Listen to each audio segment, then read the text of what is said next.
રાજ્યસભાના ઉમેદવારો આવતીકાલે કરશે ઉમેદવારી અને ભાજપના ચારેય ઉમેદવારો આવતીકાલે ભરશે ફોર્મ અને આજે મુખ્યમંત્રી ભૂપેન્દ્ર પટેલના નિવાસસ્થાને મહત્વની બેઠક નાયબ મુખ્યમંત્રી હર્ષ સંઘવી જગદીશ વિશ્વકર્મા ઉપસ્થિત રાજ્યસભાના ચારેય ઉમેદવારો મંત્રીઓ ધારાસભ્યો રહેશે હાજર ઉમેદવારો સાથે એબીપી અસ્મિતાએ ખાસ વાતચીત કરી લોકો માટે આવશ્યક તમામ કાર્યો કરવા માટે પ્રતિબદ્ધતા વ્યક્ત કરી મહત્વની જવાબદારી સોંપવા બદલ પાર્ટીનો આભાર માન્યો ભાજપે માનસી પરમાર રાજુભાઈ શુક્લા મુકેશ રાઠોડ અને જીતેન્દ્ર કંજારિયાને બનાવ્યા છે ઉમેદવાર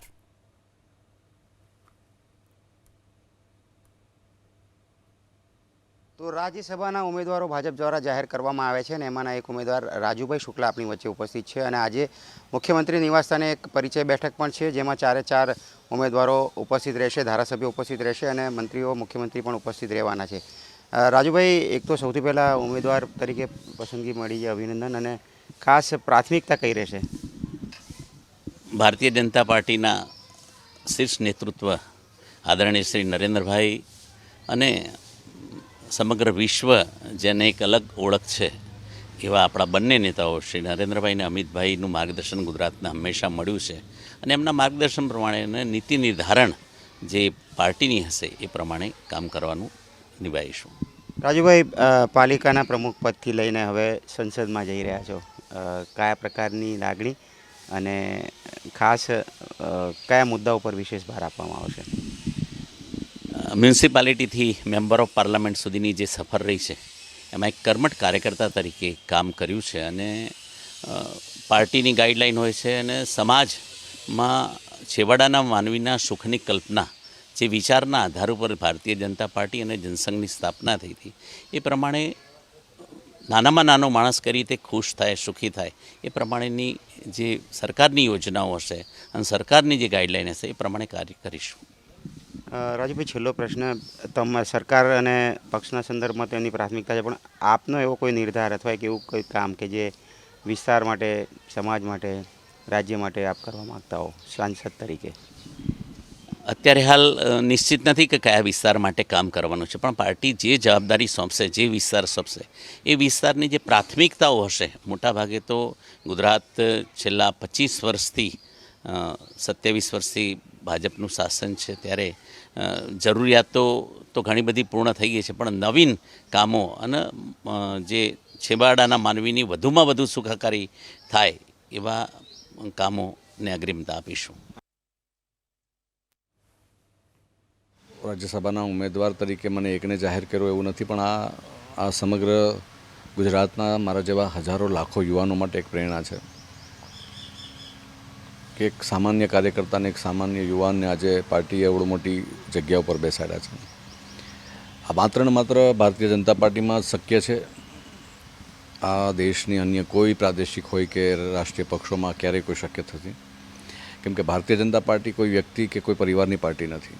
માનસીભાઈ ખાસ 2022માં પણ આપ વિધાનસભાના ઉમેદવાર રહી ચૂક્યા હતા પરંતુ નજીવા મતથી હાર્યા હતા વિધાનસભામાં તો ના પહોંચી શક્યા હવે સીધા સાંસદમાં પહોંચશો अगर कर्म तेरा सच्चा है तो कर्म कहाँ निष्फल होगा हर एक संकट का हल होगा आज नहीं तो कल होगा निष्ठापूर्वक काम કરીએ તો ગીતામાં ભગવાને ચોખ્ખું કીધું છે કે કરેલું ફોકટ ક્યાંય જતું નથી જીતી ન શક્યો એ મારા નસીબ હોય છે કદાચ પણ આજે પાર્ટી મને આવડી મોટી જવાબદારી આપી છે એ મારા માટે ખૂબ મહત્ત્વનું ને અગત્યની બાબત કહેવાય ખાસ 2027માં વિધાનસભાની ચૂંટણી આવશે એ પહેલાં આપની રાજ્યસભામાં એન્ટ્રી કેટલી મહત્ત્વની વિધાનસભાની ચૂંટણી 2027ની હમણાં આવશે સ્વાભાવિક રૂપે ભારતીય જનતા પાર્ટી તો કાયમી માટે તૈયાર જ હોય છે કાર્યકર્તાઓ કાયમી માટે પાર્ટીના લોકો પાર્ટીના કાર્યકર્તાઓ આ બધા લોકો તો કાયમી અપ ટુ ડેટ જ હોય છે પાર્ટીની કોઈ પણ ચૂંટણીઓ આવે કે કંઈ બી હોય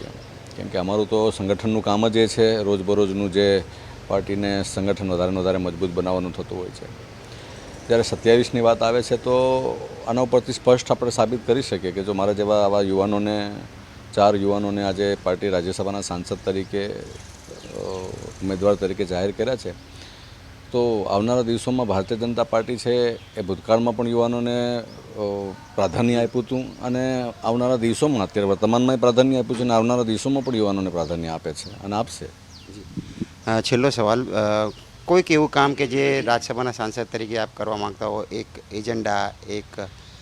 નિર્ધાર? સદનસીબે મારી ખુશીને હું વ્યક્ત ન કરી શકું, પણ